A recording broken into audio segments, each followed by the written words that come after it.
So see here, some more tables I am taking, sorry, text boxes.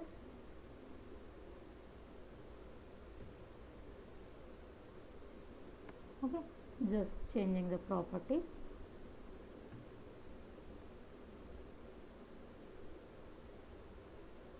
This text box properties only I am changing, I am not doing any other things. Okay,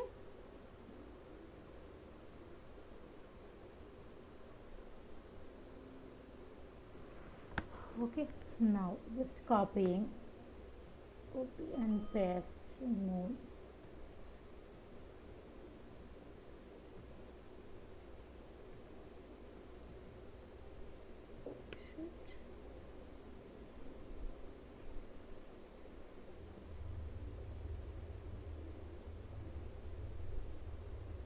enough, don't take more, just for showing only, no? This much is enough. Okay, after that what we have to do, we have to bind these text boxes with the fields in the table. Okay, just the same procedure. Okay, data source. So here two data sources are there. So that is first one is ADODC and then A. So here for this one, no, so we have to select ADODC2. Now the table data field, so author ID. Next for this also data source, then how many database objects ADO objects are there, the full information it will display here at data source and then field. Okay, like author. Okay, this one. Now these three text boxes bonded with this ADO and then these two are bonded with this ADO. So this I established through the connection string property, this I established through the ODBC drivers. Okay, so this one now will execute. See,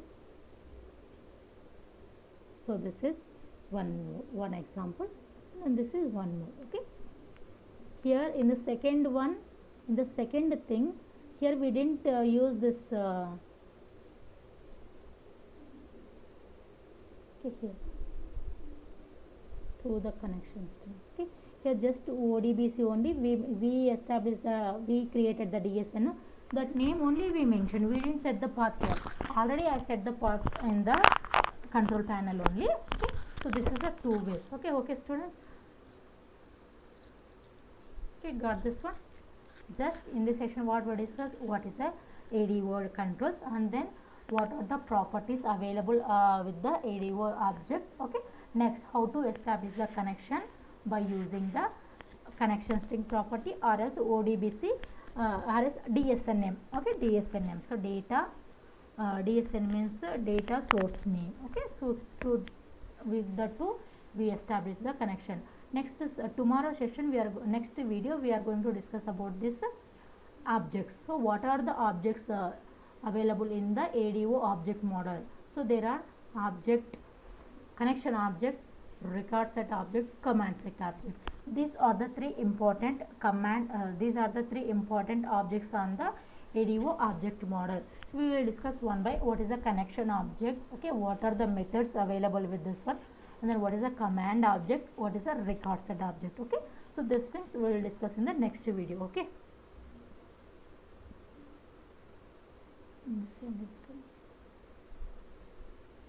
okay, next, so these are the things. This already we saw, no, connection object. What is it, what this connection objects will do means, just properties of just now we saw, no, this only. Connection objects provide the connection between the application and the database. Next, what is a command? Okay, command SQL types, SQL statements to operate with the databases. So this one, parameter, record set, field. So in this we have to discuss about the connection, command and then the record set. Okay, these are the different collections comes with the error.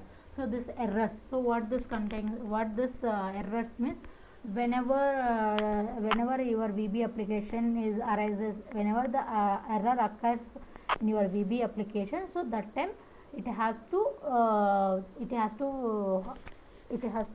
control that errors. No, it has to modify or else rectify that errors.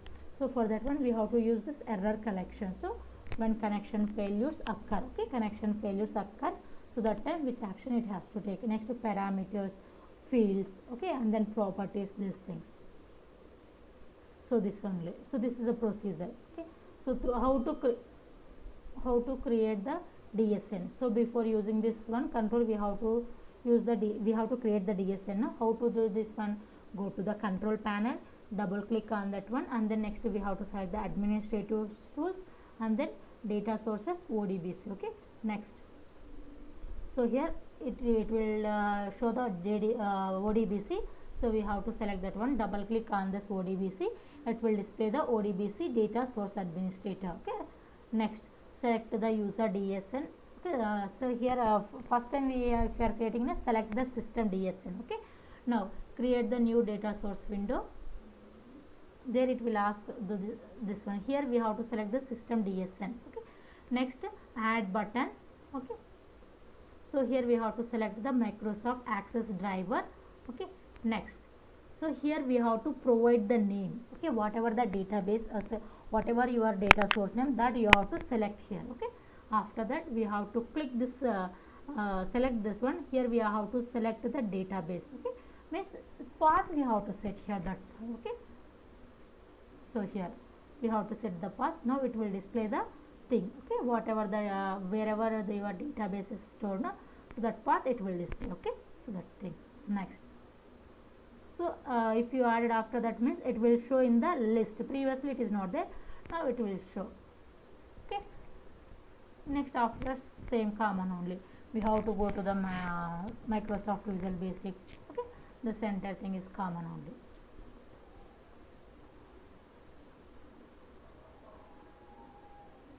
OLEDB entire thing is no? Okay, connection string. Next, a dialog box will open with the same property pages, okay. Next, here what we have to do, we have to select the use ODBC data source name, okay. So in this property pages, use the ODBC data source name. Now click on the combo box and present, and then select the DSN created by you through the control panel, okay. We have to select here, okay. Next, here we have to select the table or whatever, okay. So here I selected the CMD table, okay, this one. Now it will, okay, this one. Now after this we have to bound the data control, okay. So these things. The next class we will discuss about the ADO objects, okay. ADO objects, what are the objects comes with the ADO DB, okay. Okay students, thank you.